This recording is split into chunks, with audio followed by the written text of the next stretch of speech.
ମାସକୁ ମିନିମମ୍ ପୋଖରୀ ଗାଈ ଏବଂ ଛେଳି ମାନେ କ୍ଷୀର ବିକିବା ଏସବୁ ପ୍ରାୟ ମାସକୁ 1.5 ଲକ୍ଷ ଭିତରେ ରୋଜଗାର କରୁ। ଗାଈ ଏବଂ ଛେଳି ଚାଷରୁ ଜଣେ ଚାଷୀ ଭଲ ରୋଜଗାର କରୁଛନ୍ତି। ବର୍ତ୍ତମାନ ଆମେ ତାଙ୍କ ଘରେ ଅଛୁ। ଏ ହେଉଛି ବାଲେଶ୍ୱର ଜିଲ୍ଲା ସିମୁଳା ବ୍ଲକ ବାଙ୍ଗର ଖଡ଼ିଗଡ଼ା ଗ୍ରାମର ଜଣେ ଚାଷୀ ଆମ ପାଖରେ ଅଛନ୍ତି। ତାଙ୍କଠୁ ଆମେ ଅଧିକ ଆଲୋଚନା କରିବା। ଅନେକ ଦୁଃଖ କଷ୍ଟ ସହି ପ୍ରଥମେ ସେ ଛେଳି ଚାଷ କରିଥିଲେ, ତାପରେ ସେ ଗାଈ ଚାଷ କରିଲେ। ତେବେ ଆସନ୍ତୁ ତାଙ୍କଠୁ ଆମେ ଅଧିକ ଆଲୋଚନା କରିବା। ମଉସା, ପ୍ରଥମେ ଆପଣଙ୍କର ନାମ କହିବେ। ମୋ ନାଁ ଦିବାକର ବେହେରା, ଘର କୋଉଠି? ବାଙ୍ଗର ଖଡ଼ିଗଡ଼ା। ଆଚ୍ଛା ମଉସା, ଆପଣ କ'ଣ କହିବେ ଏଇ ଯେଉଁ ଛେଳି ଚାଷ କେବେଠୁ ଆରମ୍ଭ କଲେଣି? ଛେଳି ଚାଷ ମୋ ମା ଗୋଟେ ଛେଳି ଅଧାଡ଼ି ଆଣିଥିଲା ଗୌଡ଼ ଦିଆରୁ ଅଧାଡ଼ି ଆଣିକି ସିଏ ପାଳିକି ତାରି କତିରୁ ଛୁଆ କରିକି ଏତେ ଏତେ ବାଟ ଆମେ ଯାଉଛୁ। ଅଧାଡ଼ି ଆଣିଲା ପରେ ଛୁଆ ହେଲେ, ଛୁଆ ହେଇକି ସେ ବଢ଼ିଲା ପରେ ଗୋଟେ ଦୁଇଟା ତିନିଟା ହେଇକା ଉପରକୁ ଯାଉଛୁ। ଆଗରୁ କେତେ କ'ଣ କଷ୍ଟ କରି? ଆଗରୁ ତ ସାର୍ ମୁଁ ତ ବୁଢ଼ା ବୟା ଲୋକ, ମୁଁ କ'ଣ କଷ୍ଟ କରିମି? ସୁଧ ଖାଇତେ ପାଉଥିଲୁ। କିଲେ ଚାଉଳ ଆଣି ମୋ ବାପା ଆମକୁ ଦେଉଥିଲା। ବୁଢ଼ା ଝାଡ଼ିକି ମିଲୁ ସୁଧୁ ଖୁଦ ଖାଇକି ଆଜି ଆମେ ମଣିଷ ହେଇଛୁ ମୋ ବାପା କଥା। ଏଇଆ କରୁଛୁ। ଆଉ କ'ଣ ଦୁଃଖ ନାଗୁଛି ସେ କଥା କହିଲା କହିଲୁ କଥା। କେତେ ବାଟ ମୋ ବାପା ଯାଇକି କାମ କରିକି ଆଣିକି ବଞ୍ଚିଛି। ସେମାନେ ଗୋଟିଏ ଦିନ ଚାଉଳ ଆଣିବା ଡେରି ହେଲା, ଅପ୍ରିୟ ସତ କଥା ଗୁରୁ ଅଛନ୍ତି, ଆମେ ମା ପୁଅ ସବୁ ଶୋଇଛୁ। ତା ବାଦ ମୋ ମା ଯାଇ କିଲେ ଚାଉଳ ଆଣି ଖାଇବାରେ ଆମେ ଉଠିନୁ। ସେ ଦୁଃଖ ପହିଲୁ ଦୁଃଖ। ତାପରେ ଛେଳି ଗୁରୁ କରିକି ଆମେ ତ ଇଏ କରୁଛୁ। ଆଉ କ'ଣ କରିବୁ? କେତେଟା ଛେଳି ଅଛନ୍ତି ବର୍ତ୍ତମାନ ଅଛନ୍ତି 30-40 ଟା ଛେଳି ଅଛନ୍ତି ବୋଧେ। ମୁଁ ଏଇଠି କାଢ଼ିଦେବି ବନ୍ଧବି ଏଇଠି କାଢ଼ିଦେବି। ଗାଈ ଅଛନ୍ତି 5ଟା, ବାଛୁରୀ ଅଛନ୍ତି 3ଟା। ଅନେକ ଦୁଃଖ କଷ୍ଟ ବହୁତ ଦୁଃଖ। ସେ ଦୁଃଖ କଥା କହିବାକୁ କାନ୍ଦ ମାଡ଼ୁଛି। ମୋତେ ସେ କଥା କୁହନ୍ତୁନି, ମୁଁ ବହୁତ କାନ୍ଦ ମାଡ଼ୁଛି ସେ ବିଷୟରେ। ନିହାତି ଭାବରେ ଆପଣ ତ ଶୁଣୁଥିଲେ ମଉସାଙ୍କ କଥା। ଆମ ପାଖରେ ତାଙ୍କ ପୁଅ ଅଛନ୍ତି, ତାଙ୍କଠୁ ଆମେ ଆଲୋଚନା କରିବା। ଟିକେ ଆପଣ ନାଁ ଟିକେ କହିବେ। ଗଣେଶ କୁମାର ବେହେରା, ବାଙ୍ଗର ଖଡ଼ିଗଡ଼ିଆ, ସିମୁଳିଆ, ବାଲେଶ୍ୱର। ଆପଣ ଏଇ ଯେଉଁ ଛେଳି ଚାଷ କଲେ କେମିତି କ'ଣ କଲେ, ଆଉ ଗାଈ ଚାଷ କେମିତି କ'ଣ କଲେ, ସେ ବାବଦରେ ଟିକେ କହିଲେ।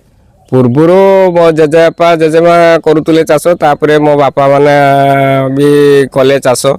ତାପରେ ସେମାନଙ୍କର ବୟସ ହେବା ସତ୍ତ୍ୱେ ବି କାମ ଦୁଃଖ ଆଉ କରିପାରୁନାହାନ୍ତି ଏତେ। ତାପରେ ମୁଁ ସବୁ ବୁଝାବୁଝି କଲି। ଛେଳି ଚାଷରୁ ଷ୍ଟାର୍ଟ କରିଥିଲେ। ତାପରେ ସେମାନେ ଗାଈ ବି ମଧ୍ୟ ଗୋଟେ ଦୁଇଟା ଦେଶୀ ଗାଈ ଆଣିକି ରଖିଥିଲେ। ସେ ଅଧାଡ଼ି ଆଣିକି ରଖିକି ତାଙ୍କର ସେ ସବୁ ଚଳୁଥିଲେ। ବର୍ତ୍ତମାନ ମୁଁ ଯେତେବେଳେ 1999 ମସିହା ପାଖରୁ ଦେଖିଲି ଯେ ଆମର ଘର ବାଡ଼ି ସବୁ ଭାଙ୍ଗି ଭୁଙ୍ଗି ଗଲା, ସେତେବେଳେ ବହୁତ ଦୁଃଖ ଲାଗୁଛି ମୋତେ।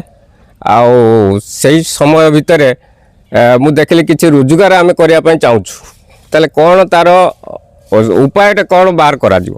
ସେଥିପାଇଁ ମୁଁ କ'ଣ କଲି ନା ସମସ୍ତଙ୍କୁ ପ୍ରାୟ ବଡ଼ ବଡ଼ ଯେଉଁମାନେ ଚାଷ କରୁଛନ୍ତି ସେମାନଙ୍କ ସହିତ କଥାବାର୍ତ୍ତା କଲା ପରେ ସେମାନେ କହିଲେ ତୁ ଏଇ ଚାଷ କର, କିଛି ରୋଜଗାର ତୁ କରିପାରିବୁ। ମୁଁ ସେଇଠୁ ଆରମ୍ଭ କଲି। ଗୋଟେ ଛେଳି ଚାଷ ହେଉଥିଲା, ସେ ଛେଳି ଚାଷରୁ ମୁଁ ଆରମ୍ଭ କଲି। ଗୁରୁ ବି ମଧ୍ୟ ଥିଲେ, ସେତେବେଳେ ଦେଶୀ ଗାଈ ଥିଲେ। ଆଉ ଗୁରୁ ଚାଷ ବି କରୁନଥିଲେ ଏତେ, ଖାଲି ଏମିତି ନିଜେ ଖାଇବା ପାଇଁ ହିଁ କରୁଥିଲେ। ମୁଁ ସେଇଠୁ କ'ଣ କଲି ନା ସେ ଛେଳି ଚାଷ କଲା ପରେ କିଛି ପଇସା ଇନଭେଷ୍ଟ ମଧ୍ୟ କଲା ପରେ ଗାଈ ଗୋଟେ ଦୁଇଟା କ'ଣ କଲି ନା ଇଞ୍ଜେକ୍ସନରୁ ଜର୍ସି ଛୁଆ ବାହାର କଲି। ଜର୍ସି ଛୁଆ ବାହାର କଲା ପରେ ମୁଁ ଦେଖିଲି ବହୁତ ୟା ଭିତରେ ଲାଭଦାୟକ ହେଉଛି ଯେ କି ଜର୍ସି ଗାଈରୁ କିଛି କ୍ଷୀର ଅମଳ ହେଇପାରୁଛି। ଆଉ ସେଠୁ ପୁଣି ଧୀରେ ଧୀରେ ମୁଁ ପ୍ରଡକ୍ସନ୍ ବଢ଼ାଇବା ଆରମ୍ଭ କଲି। ଗାଈର ପ୍ରଡକ୍ସନ୍ ଆରମ୍ଭ କରିସାରିଲା ପରେ ଧୀରେ ଧୀରେ ମୋର କିଛି ପଇସା ସଞ୍ଚୟ ହେଲା। ଜମିବାଡ଼ି ମଧ୍ୟ ଟିକେ ଅଳ୍ପ କିଛି କିଣିକି ଯାହା ହଉ ଆମେ ବର୍ତ୍ତମାନ ଭଲ ସ୍ୱାବଲମ୍ବୀ ହେଇଛୁ। ଆଚ୍ଛା, ଏ ଯେଉଁ ଜମି କଥା କହୁଛନ୍ତି ଯେ ଜମି କିଣିଲେ ଏଇ ଗାଈ ପଇସାରୁ ନା ଅଲଗା? ବାପା ଦାଦା ଭାଇ ଆଉ ମୁଁ ଏବଂ ମୋର ଜେଜେବାପା ସେତେବେଳେ ବହୁତ ପରିଶ୍ରମ ମଧ୍ୟ କରୁଥିଲୁ। ଯେ ପରିଶ୍ରମ କରିସାରିଲା ପରେ କିଛି ପଇସା ସେମାନେ ରୋଜଗାର କରୁଥିଲେ, ଆଉ ମୁଁ ଏଟାରୁ କିଛି ପଇସା ମଧ୍ୟ ରୋଜଗାର କଲି। ରୋଜଗାର କଲା ପରେ ଆମେ କିଛି ସଞ୍ଚୟ କରିକି ଆମେ କରିଛୁ, ଜମିବାଡ଼ି ମଧ୍ୟ କିଛି କରିଛୁ। ଏବେ କ'ଣ ସବୁ ଚାଷ କରୁଛନ୍ତି? ଏବେ ଗାଈ ଚାଷ କରୁଛି, ଛେଳି ଚାଷ କରୁଛି, ଆଉ କୁକୁଡ଼ା ଫାର୍ମ ମଧ୍ୟ ଗୋଟେ 1000 ବାର୍ଡ଼ ରଖିବା ପାଇଁ ଗୋଟେ ଅଷ୍ଟ୍ରେଲିଆ ଚାଷ କରୁଛି। ଆଉ ଗୋଟେ ପୋଖରୀ ମଧ୍ୟ ଖୋଳିଛି, ସେ ପୋଖରୀ ମଧ୍ୟ 1 ଏକର ପାଖାପାଖି ହେବ ଚାଷ କରୁଛି। ଆଉ କରିକି କିଛି ପଇସା ଉପାର୍ଜନ କରୁଛୁ ଆଉ। କେତେ ଟଙ୍କା ମାସକୁ ରୋଜଗାର କରୁଛନ୍ତି? ମାସକୁ ମିନିମମ୍ ପୋଖରୀ ଗାଈ ଏବଂ ଛେଳି ମାନେ କ୍ଷୀର ବିକିବା ଏସବୁ ପ୍ରାୟ ମାସକୁ 1,00,000-1.5 ଲକ୍ଷ ଭିତରେ ରୋଜଗାର କରୁଛୁ। ଆଗକୁ କ'ଣ ସବୁ ପ୍ଲାନିଂ ରଖିଛନ୍ତି? ଆଗକୁ ପ୍ଲାନ୍ ରଖିଛି ଯେ କି ଆଉ ଗୋଟେ ସେଟ୍ ଫାର୍ମ ତିଆରି କରିବି। ଆଉ ଗାଈର ଯେଉଁ ମାନେ ସରକାରୀ ଯୋଜନାର ଯଦି କିଛି ସହାୟତା ଆମକୁ ମିଳନ୍ତା, ଅବଶ୍ୟ ମୁଁ ଗାଈର ମଧ୍ୟ ଗୋଟେ ଲୋନ୍ କରିକି କିଛି ଗାଈ ସଂଖ୍ୟା ବଢ଼ାନ୍ତି। ଆଉ ପୋଖରୀ ମଧ୍ୟ ଆଉ ଗୋଟେ ଖୋଳିବା ପାଇଁ ଚେଷ୍ଟା କରୁଛି, ଯଦି ହେବ ତ ପୋଖରୀ ମଧ୍ୟ ଖୋଳି ପାରିବି। ଆଚ୍ଛା, କେଉଁ ଚାଷଟା ଆପଣଙ୍କୁ ଭଲ ରୋଜଗାର ଦେଉଛି? ଭଲ ରୋଜଗାର ଦେଉଛି ମୋର ଗାଈ ଚାଷ, ଛେଳି ଚାଷର ମୋତେ ଭଲ ରୋଜଗାର ଦେଉଛି। ଛେଳି ଚାଷ କେମିତି କ'ଣ ଆରମ୍ଭ କଲେ? ବର୍ତ୍ତମାନ କେତେଟା ଛେଳି ଅଛନ୍ତି? ଛେଳି ଚାଷ ପ୍ରଥମେ ତ ଆମର ଘରେ ସବୁ ରଖିଥିଲେ, ଆଉ ତାପରେ ମୁଁ ଧୀରେ ଧୀରେ ସେତେବେଳେ ସେ ରଖିଥିଲେ 7-8ଟା ଛେଳି ରଖିଥିଲେ। ମୁଁ ବର୍ତ୍ତମାନ ଏବେ 50-60ଟା ଭିତରେ ଛେଳି ରଖୁଛି। ଆଉ ସେତେବେଳେ ବାପା, ମା, ଦାଦା, ଭାଇ, ଖୁଡ଼ି ଏମାନେ ସବୁ ଚରେଇବାକୁ ନେଇ ଯାଉଛନ୍ତି ନା ଖାଦ୍ୟ ଦେଉଛନ୍ତି? ନା, ଏସବୁ ଦେଶୀ ଛେଳି, ବ୍ଲାକବେରୀ ଦେଶୀ ଛେଳି ଗୁଡ଼ାକ।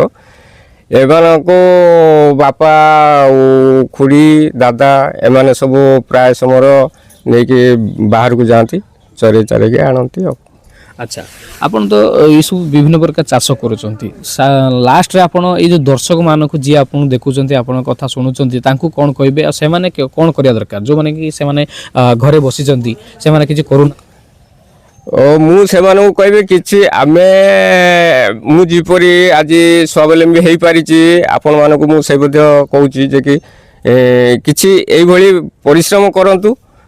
ଆଉ ଯେଉଁ ଫାର୍ମ କରିଛି ସେଇଭଳି ସମସ୍ତେ ମଧ୍ୟ ଗୋରୁ ଚାଷ, ଛେଳି ଚାଷ, ଗାଈ ଚାଷ ଆଉ ମାଛ ଚାଷ ଏଟାରୁ ଭଲ ରୋଜଗାର ହେଉଛି, ସେମାନେ ମଧ୍ୟ କରନ୍ତୁ, ମୁଁ ଏହା ଚାହୁଁଛି ଆଉ।